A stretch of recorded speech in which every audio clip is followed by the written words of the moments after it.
What's up, I'm Drew. You may not know me, but you should know Van Jones. The man does it all. He started his career in Hattiesburg as a Southern Miss basketball player, almost made it to the league, and then took all that energy and applied it to basically 50 different ventures. I'm exaggerating, but not really. He founded A.S.A.P with his wife, Nicole. It's an after-school program for kids in the Pine Belt. He's also a pastor. He also has a shop with his wife, literally called The Shop. It's a deli, ice cream, candy place. And their latest venture is Blue Hollow, a retreat off Highway 49 that's just outside of town, but feels like you're out in the country, and it's a beautiful place to relax and unwind. I want to find out what makes Van Jones tick. I've seen him around, I know of him, but I haven't really spent much time with him. So we're going to take a special vehicle for a spin and talk about everything from his childhood, growing up, the discipline it takes to be an elite athlete, how that can be applied to entrepreneurial endeavors, how his faith motivates him. It's a big deal for him too. So thanks to our generous sponsors, Magnolia State Bank, I'm going to get to learn about all of that in episode 6 of Drivin with Drew.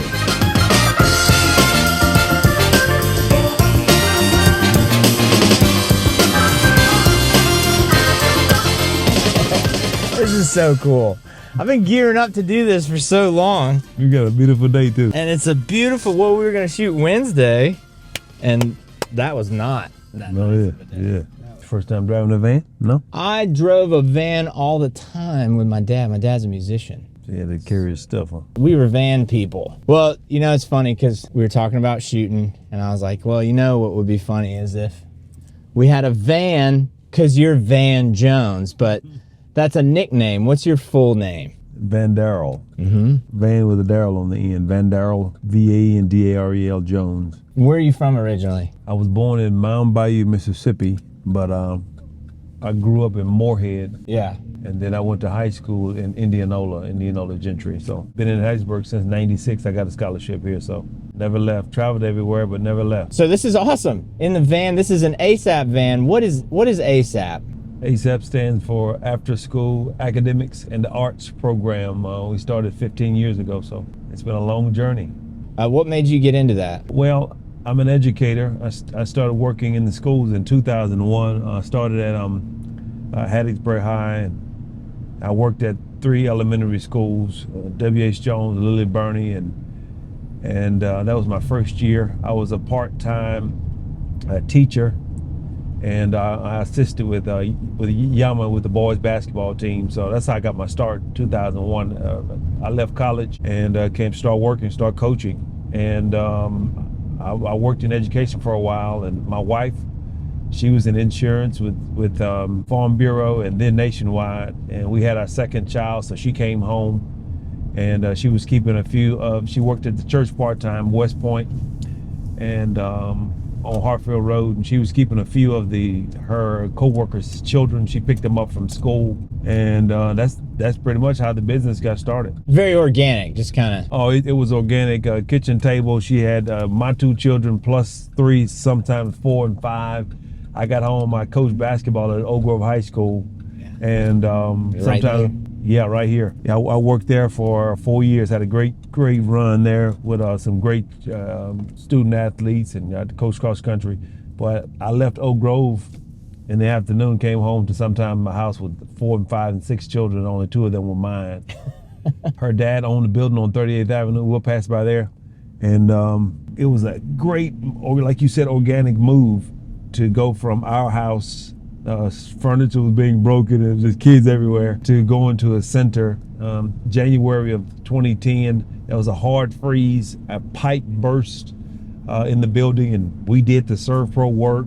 We had ServPro to come in, we did all the work and renovation, and that's how we got started. A.S.A.P started March of 2010, so March of 2025, she'll be officially 15 years old. So that's how we got started in our home. And most businesses start in the home. We got started in the home, and then we grew from 38th Avenue. Then we rented a building in Petal, Mississippi, the old Dollar General down on Main Street. That didn't work. We rented it for a year and a half, and the guy sold it, and we were ousted from there. We got kicked out of there. The lease was not renewed, and then we found a building in right down the street from it, the old carpet outlet, and that became A.S.A.P East. But a year after we opened that one on 38th, A.S.A.P on 38th, we opened up A.S.A.P. West, where we just left, next to G&G Hardware. My wife was in line picking up some students, and the lady in front of her, they struck up a conversation. We actually bought the building that they were in and the van that she was driving. So in 2011. So we opened up the first one in 10 and the second one in 11. And so it was a busy time. I left coaching and I went into education administration. I worked at Whitley Elementary for 2 years as an assistant principal. Had a great time there. And then I got my own school, Earl Civilian Attendance Center. I had a great time there too. And then in 2013, I left the educational profession after 13 years and went and I led a nonprofit for 5 years. It was founded by Don and Stephen and Don Beam, Dr. Beam and Don Beam. And then in 16, after leading the nonprofit, I left that and I started working in the church at Grace Temple as a discipleship pastor. At the same time, we had opened up 3 after-school programs: the Central, which is on 38, West, which is out in Oak Grove next to G&G, and then Petal, which was east. I had this little diagram in my head. I drew it down of Central, West, East, North, and South. The compass. The compass, yeah. But it was a spiritual compass. Really was a cross. I was in a spiritual growth class, and that's what I saw. I saw 5 locations in the Pine Belt. The goal when we started was for children, aspiring educators, and families, and to experience the love of Jesus on a day-to-day basis. Is how we got started. And we did that through helping with homework, having a place for children to go after school. We do enrichment, we do fun. We partner with some companies. We have a snack. We do field trips in the summer. We started in the summer of 2010. We do a full summer program, and that's how we got started.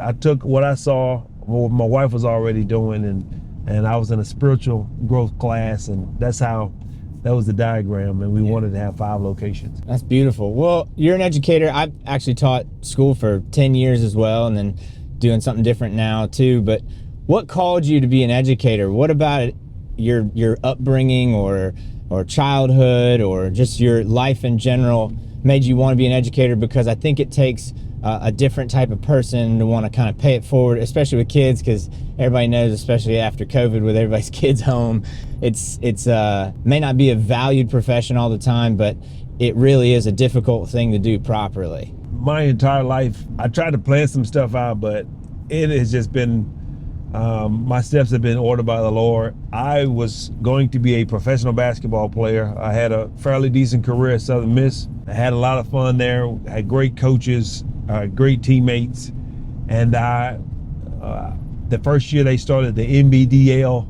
I had a contract with the NBDL to be it just started in 2001, and they put 32 guys. They called me a tweener because I was too short to play center, because I'm 6'8", 6'7", 6'8" on a good day. Say anyone's 6'8" too short for, I guess, for center in NBA. For center in the NBA, yes. And then I didn't have the skills. The game was changing right beneath my feet. That's when this is the time when Garnett and Kobe and all those guys were doing their thing. So the game was changing. The big guys had played outside some. Then the European League brought guys in who were exterior guys only, who played outside. I was an interior guy. At my size and my height, it just was not a good fit for the next level. When the time came to make some money, to get drafted, I was a classic tweener. I was too short, in between a 2 and a 3 and a 4 and a 5. So I just kind of sat there. I played post at Southern Miss. So I didn't get a chance to play professionally. I had a contract there. I didn't want to do that because of my homebody. And I had an agent. I was planning to go to Europe or to a foreign country and play. It never materialized. As I was preparing to get ready, I had a nasty injury. I almost broke my ankle. I sat at home for 6 weeks. I got depressed, and I went to a party, and they told me that Hattiesburg High had an assistant coach's basketball position. This was in the spring, early summer, and I took the position. I started working in late August, early September of 2001. I never played professionally, and that's how I call it just mistakenly got into education. I said, if I don't get to play, I at least want to coach, because I had a lot of great coaches. So that's how I got an education. You can't just coach, you have to do some type of teaching. So I did PE, and I did cross country, and I did some things around that. I did some learning strategies classes. I like to have my schedule free so that I can focus on basketball. So I didn't really pick up a major subject. So that's how I got an education. I did it from 2001 through 13, 14. So that's how I got in, and I worked at 9 schools. I coached at Hattiesburg High, Laurel High School, Lumberton High, Lumberton Middle, Oak Grove High School. I had a great time. I don't regret any of those stops. Some of them were just lateral moves, and my most vertical move was leaving Lumberton, a 2A school, going to Oak Grove at the time, a larger school. What was it like getting to coach that many kids and affect that many lives? I'm a man of faith, and no secret about it. I believe everything is an opportunity to pour into, to give encouragement, to inspire, to help people walk into their divine destiny, the destiny that God has for them. And if I can take what God has given me and help inspire means to blow air or wind into, to blow some air or wind into somebody else's sail or their lungs, to help them be all that God has called them to do and be. I see it as that. I saw it as that from the beginning.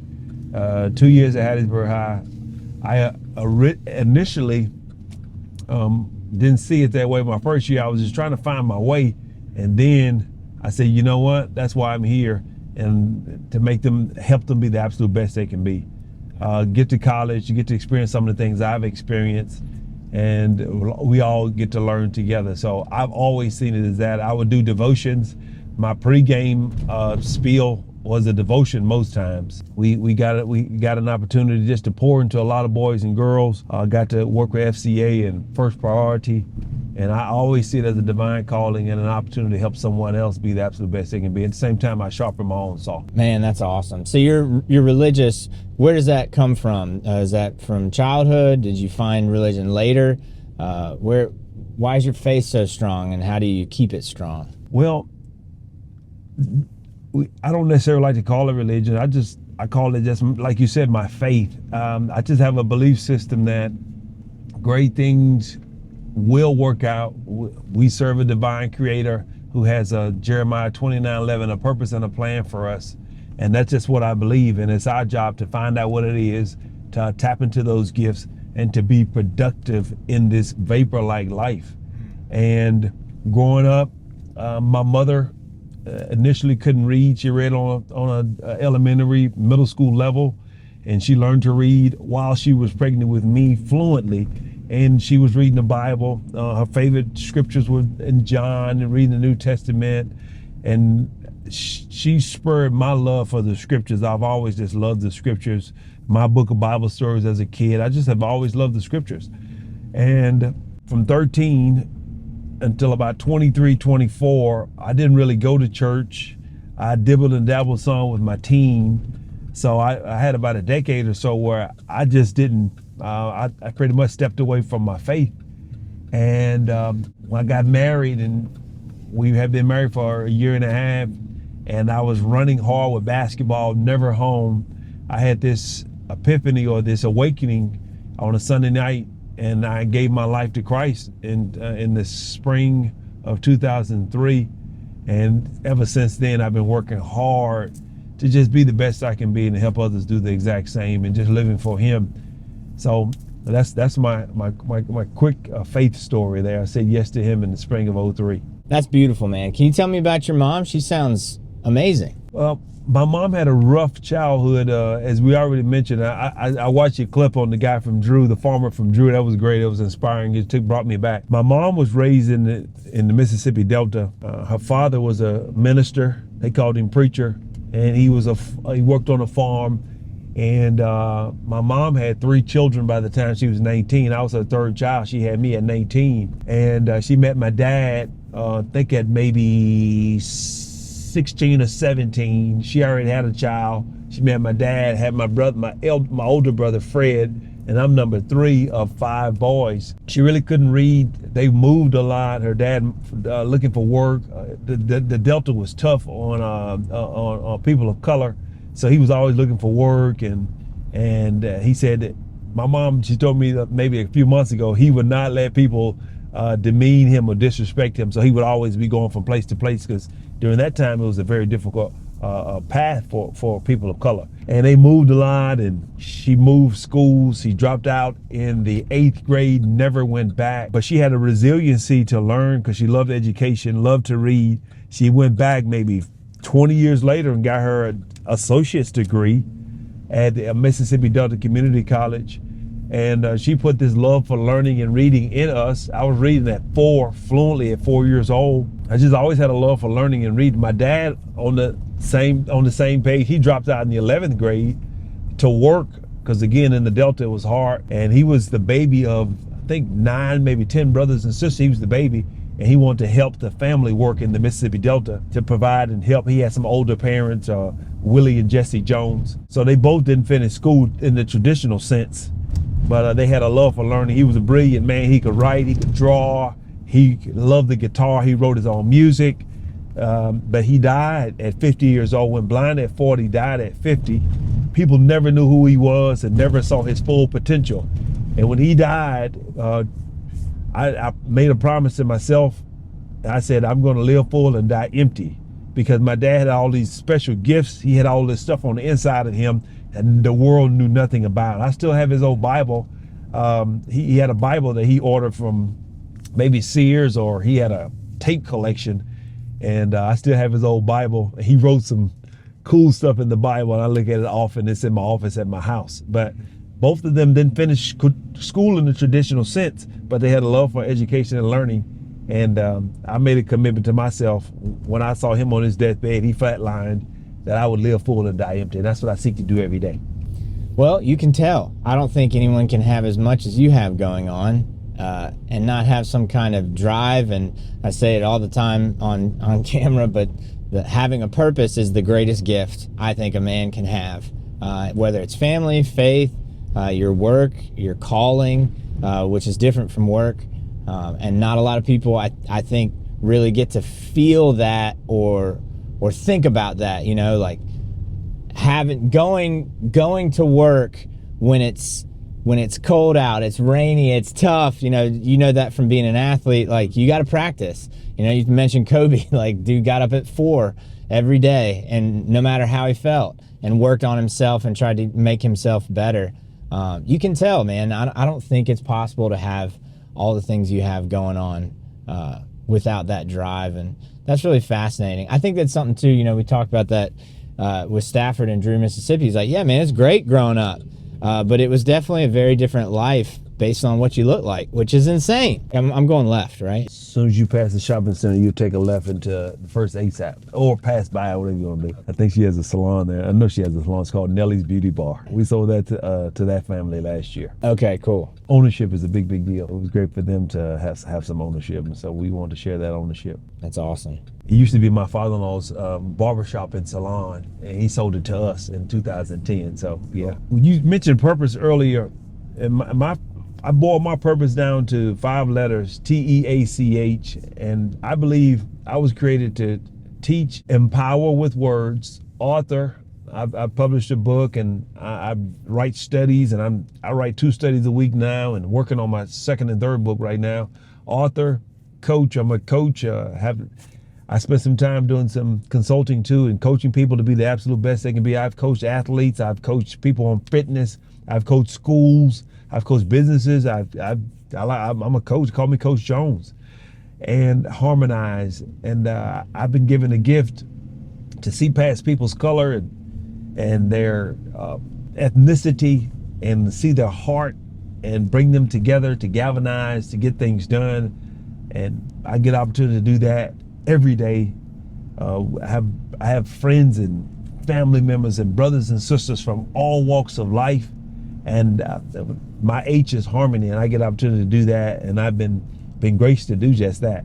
So that's my word, and I took my word coupled with I saw my dad went blind at 40 of glaucoma. I have glaucoma too. I take my drops and I go see the doctor every 6 months. Went blind at 40, the last decade of his life, he was in the dark, but he's still a great man. We had great conversations. I didn't really get to know him because he worked so much. My word, T.E.A.C.H, teach, empower words, author, coach, and harmonize, coupled with the fact that my dad had all these gifts that nobody knew of. We know that the cemetery and prison have the greatest resources, untapped resources that nobody knows anything about. So my dad had all these gifts that he didn't get to, the world never knew or never saw. So I want to manifest. My dad can live vicariously through me, although he's not here. And I want to try some things. I believe in living full and dying empty and trying stuff. And I think failure is the genesis to success. You got to fail some. I made a lot of blunders and mistakes. I'm just not afraid to try stuff. So that's how we got where we were. And it wasn't planned. Like I said, my life has not been planned. It's just opportunities. I'm an opportunistic person. I see opportunities to be the hands and feet of Jesus, to improve situations and to let my light shine, and it just manifests itself differently in a bunch of different ways. Has nothing to do with me. It's just I see opportunities. Say, you know what? Let me fill that gap if the opportunity presents, if the Lord allows me to do it. Well, we started the day in Purvis, and you have the shop there, candy shop, and then an actual, just ice cream, and you do lunch. It started as an ice cream shop. We found out that people don't come and sit and eat ice cream in the wintertime, although it's not cold in the South. We learned that the hard way that ice cream sales plummet. So we had to shift. We had a few sandwiches on the menu. We had to shift and expand our menu. We added salads, we added sandwiches, we added soups. It wasn't planned. It just happened that way because we said my wife is a survivor and she's really, really smart. One of the smartest people I know.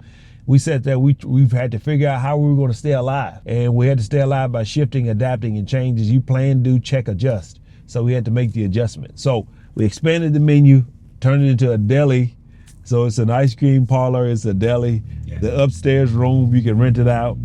And spend some time there, huh? Oh yeah. Passing by the RGC.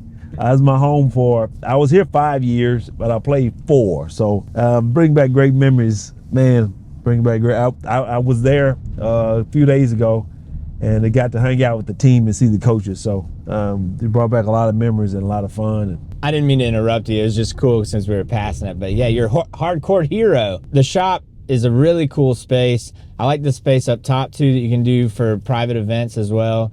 Tons of space. It's well put together. You can tell your wife has a hand in it too. Oh, it is. It's her baby. She has this unbelievable designer's eye, the ability to put stuff together. We work really, really well together. I'm good by myself. She's good by herself, but we're great together. And it's hard being the hardest thing I've ever done is being business with my wife. My wife's my partner. I don't have any other partners other than my wife. She's my business partner. At Blue Hollow, at the Shop Ice Cream and more, at A.S.A.A.P, and everything I've done. Even when I go consult, she helps me prepare for those things as well too. To travel, she books my travel. So we are a great team, and it's very difficult. But when things are working well, we work well together. Again, back to the shop, we had to shift on the fly and adjust, expand the menu. We've never been in the restaurant industry. We were not trying to do the restaurant industry. We moved to Purvis in 21, and I kept passing by these buildings, and I just said, this street needs to be lit up. Shelby Spice, right across from Purvis First Baptist, was dark, and there was no lights, and the church has beautiful lights, but the other side of the street was dark. And I said, man, it'd be great to put some light on this part of Purvis, old downtown Purvis. And there were several buildings on the block, and we got an opportunity to shed some light on the old fabric store, the old post office, the old Masonic temple. That's where we are. And an old Anglican church, and we got an opportunity to shed some light on those places. So it wasn't just by design, it just kind of happened. Literally shed some light on it. Literally. That's so cool. So my wife is I would say she's a boss lady. She's into business, and we're starting to work together a little bit. But as someone who has, partnered with your wife on so many different things, what's some advice for people who work with their better half? Role identification and boundary lines. My wife is the president of daily operations with the after school program. I'm the chief financial officer and the chief executive officer. Sometimes those lines can get blurred, but she makes the decisions on scheduling. She works with the employees. Although I was a principal and I have some experience with working with employees and training them, I have to just step back. And when she asks me for my help, then I can get in and help, rather than me just, I say fools rush in. I used to try to rush in and help because I've done this before. I've trained folks, I've trained people. And the best advice is, I call it ABC, ask before coaching and trying to assist. So know your roles, stay in your lane, and have some boundaries. And the hardest thing is going to be for those who have spouses who do you work with is to cut it off at night, because, man, we at the dining table, you could have had a tough day at the after school program. We picked up from 11 schools. You got 6 vehicles running, a bus running, team members. It's at the forefront of your mind. You just sat down at 6. They close at 6. You just sat down for dinner. At the shop, things may have not gone as smoothly. We may have had a bad day. At the candy shop, we may not have sold what we wanted to sell. At Blue Hollow, nobody booked it that day. I work at the church. Somebody may have died, or I may have to go out of town, or we may have to do international travel. There's a lot happening, so we have to set boundaries. You know what? Let's not talk about this right now.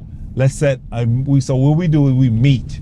We try to meet on Mondays and Fridays, just to kind of end the week well and prepare the week well. So boundaries, role identification is huge for us. I feel like you have to check your ego too as a guy. It's like, no, I can handle this. And it's, for me, it's realizing, well, she lived this long without me. Oh yeah. And she's more than capable. And so you kind of have to, you know, it's not like submitting or anything, but it's very much just accepting, no, my partner can get it done without my help, which is sometimes hard to accept, because you're like, no, I want to be the knight in shining armor, you know. So that's one thing I've noticed for myself. But yeah, you're right. Boundaries, guidelines, roles, that's all. Roles is huge. If you worked in another business, you wouldn't go in there doing your boss's job and telling them what to do. So you have to treat your business. I always ask myself, would I say that I work at the church, I'm self-employed, but I work at the church too part-time, and I'm not the lead pastor. I cannot just go in there and spew off at the mouth or have a bad attitude, or I just wouldn't handle myself that way in front of my staff. We have staff meetings at the church. So I had to remember, when I'm sitting with my wife or with my business partner, we put on different hats. I try to govern myself that way, because at the end of the day, who's responsible? Who's at the top? Who's leading this charge? And some charges she leads, some charges I lead. And I cannot force my ego, like you say, ego means edging God out, force my ego or my will or my way, and when we decided upon something. So we always start with prayer. We always have an agenda too, for the most part. Nothing is ever perfect, but prayer and an agenda, we try to stick to the agenda. That's super smart. So Blue Hollow you've mentioned, but I don't think we've discussed on camera yet. That's an event space. Where is that? That's available to use for parties, to stay overnight. What is that? We sold a building, and we try to be good stewards over the resources. And so we took some of the equity from one of the buildings and invested it. We're thinking about our future. So my wife was on Zillow, and she found this piece of property 1.5 miles south of Roses on 49 South. It was a 42-year-old house, and online it looked blue. So she said Blue Hollow would be a good name for it. But when we get out there to look at it, we had a realtor to meet us, our friends who was a realtor to meet us over there. It was like still gray. It wasn't even blue, but we said, you know what? We're going to stick with the name. So I created the Blue Hollow LLC. I just called it Blue Hollow. We kept the name. So we went with the color blue. My wife started purchasing all blue decorative things, couches, throws, pillows, everything was blue, different shades of blue, navy, cobalt, sky blue. And we decided to name each unit a different shade of blue. At first, it was supposed to be an event space. It has a big terrace on the outside. So we say, you know what? We can do parties and weddings here. But then, again, she's smart. She's always thinking ahead. She said, you know what? She did the math on it because she's a economics major and she's worked in insurance, so she's sharp there. She has entrepreneurship in her blood. Her grandma was an entrepreneur. Her dad's an entrepreneur. Her granddad was an entrepreneur. Both sides had entrepreneur in their blood. And she got to crunching the numbers and said, we got to rent this space out a ton and there's a lot of competition. What else can we do? So we decided that she came to the table with, you know what, let's make it a short-term rental place. And we did that. Now it is a retreat place where we're looking to book churches, ministries, businesses who need a place for 20 team members to come. It didn't have a meeting place for those people. We cleared out one of the rooms, or are clearing out one of the rooms, and now it is a retreat place. We had to go with B&B to drum up some money. 90% of our customers come through B&B, but our goal is to get away from B&B and handpick who we want there. We want to do church retreats. I used to be the men's ministry leader, and I'm a discipleship. I want to do discipleship retreats. I want to do just men's retreats, women's retreats, staff retreats. Businesses come in, bring sections of the business and say, hey, we want to use your facility, meet. We have a lake out there. We have a nature trail. It's just great to be close, but seemingly far away. To get away right next to home. Right next to home. It's 15 minutes from everything. And it started as an event wedding space, but it turned into a retreat place. And that's our goal. The mission statement, vision statement is to build kingdom experiences through rest, relaxation, and rejuvenation. Blue Hollow Lake Retreat. So we've had a great first year, but again, it's always a learning curve. There are dead or down times in the B&B world where when it's hot outside, you have water and people are traveling, the sales go up tremendously, the bookings. And then in the wintertime, things start to slow down. But our goal is to find our steady flow and find our customer in our niche market. Wouldn't that work for companies? Like if they were to just basically subscribe to Blue Hollow and use that as a place for employees to go and get away? And I mean, what a benefit. Like no one does that. When you talk about benefits, you talk about health care and dental, which is very important.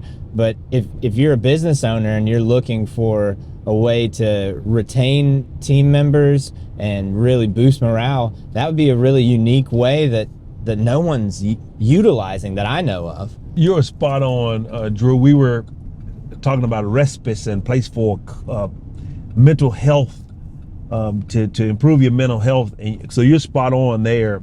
And what we did, we made a list of businesses and churches and nonprofits, and we're working that list slowly. And our goal is we're still working on space. Space was an issue because again, you had the house, 2 bed, 2 bath with a apartment underneath. So 3 bed, 3 bath that'll sleep 6 or 8. And then we had a circle built. And we put 3 modular cottages in the circle. We call them Carolina, Royal, and Sapphire. And now we're actually adding another one as I speak. We cleared the land, and we're gonna add another one in the next 2 to 3 weeks.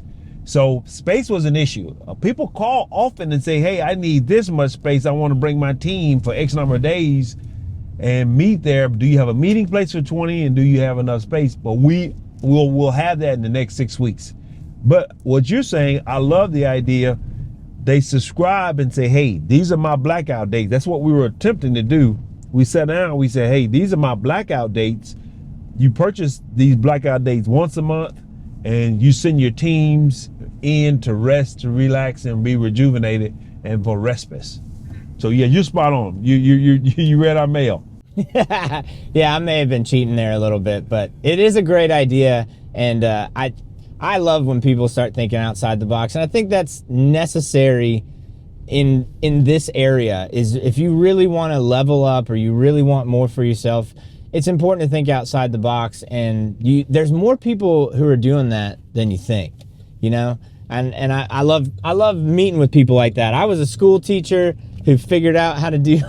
I used to shoot videos on little GoPros and just kind of MacGyver of podcasts, like make a show with 2 popsicle sticks and a chewed piece of gum. But then look what it turns into, you know? So the same kind of thing. You're way ahead though. So we're in Pedal now, and we're looking for, this is A.S.A.P. East. A.S.A.P. East. How far away are we from A.S.A.P.? Maybe half a mile. We just passed by the Total Foot Care building. That's where we were initially for 2 years, and the owner sold it to somebody else, and he didn't renew our lease. So we had done all this $35,000 worth of work in a little tiny building, and bought all this furniture, and we had to put it in storage. It was deflating. Cool. Thanks, guys. Yeah, that is frustrating. But man, I love the scriptures. I'm thinking of Joseph. Joseph saw his brothers after so many years. He said, what you meant for my bad, the Lord meant for my good. The best thing ever happened to us was getting kicked out of that building. We had that furniture in storage at A.S.A.P. West, where we just left, for a year. One of our parents, we kept picking up in Pedal, just taking them to Hattiesburg, which was a bear.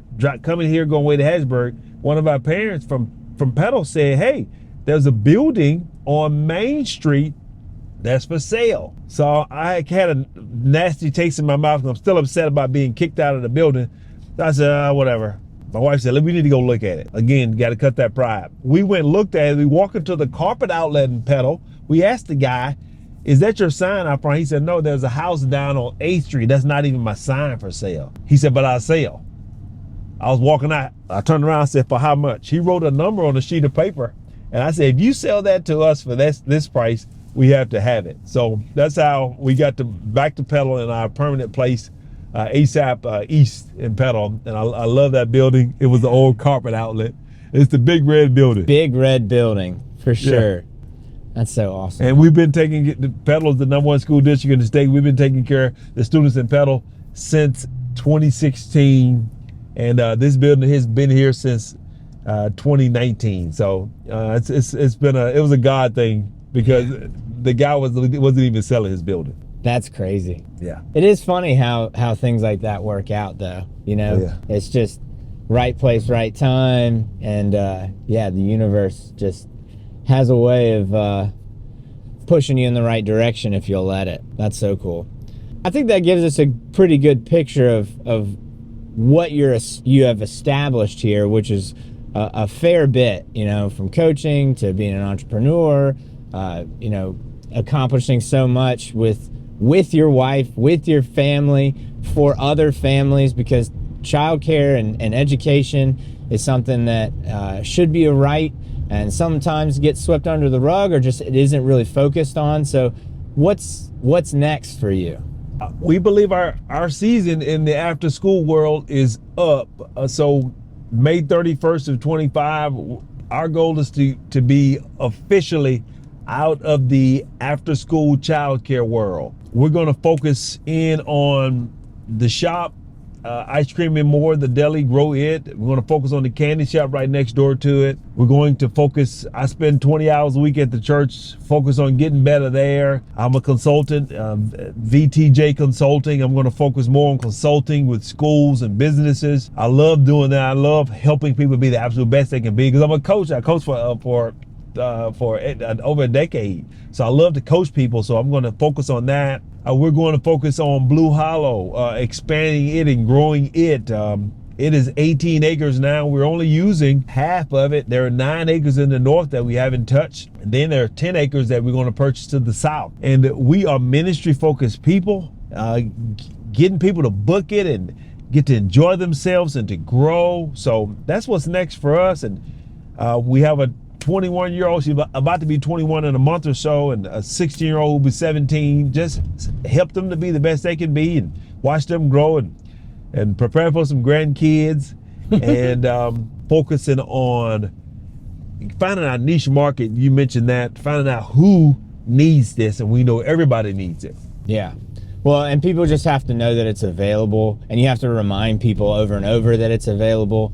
But there's huge potential there. With the consulting, that's really interesting, actually. Can you get a little more specific into how you could help businesses and schools with your consulting services if somebody wanted to reach out? Like, what's it like to hire you? How do they do that?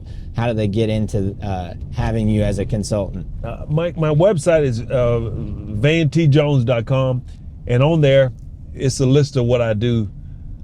I am a galvanizer, not to be prideful or anything, but I can see some pieces that you have that are not joined together well, and that's where I help people to bring their teams together and galvanize them, to identify strengths.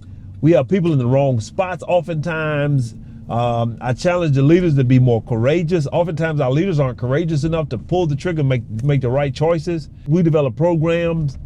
We can take what you have and package it up and help it be more efficient. We don't just identify problems, we create solutions to solve problems. I worked in schools already in Texas and locally. So I love helping educators be the best they can be. Most of the time, they're already doing great work. It just needs some minor tweaks. And my job is to identify those minor tweaks, give them the courage to do it, give them the inspiration, give them the encouragement to do those minor tweaks. With the businesses, I'm a big pictorial representation guy. I create models. So with businesses, I have a couple of models that are tried and true, and I share them with businesses. So if you do these 4 things, it's a principle. You do these 4 principles, you do them, you practice them however you choose to practice them.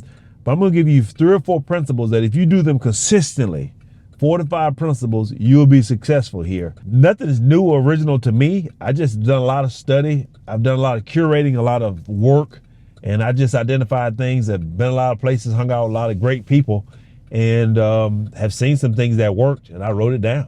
Yeah, simple enough. Sometimes the best answer is simple. So I think simplicity is the ultimate sophistication. Most of the time it's just having courage to do what's the most important thing.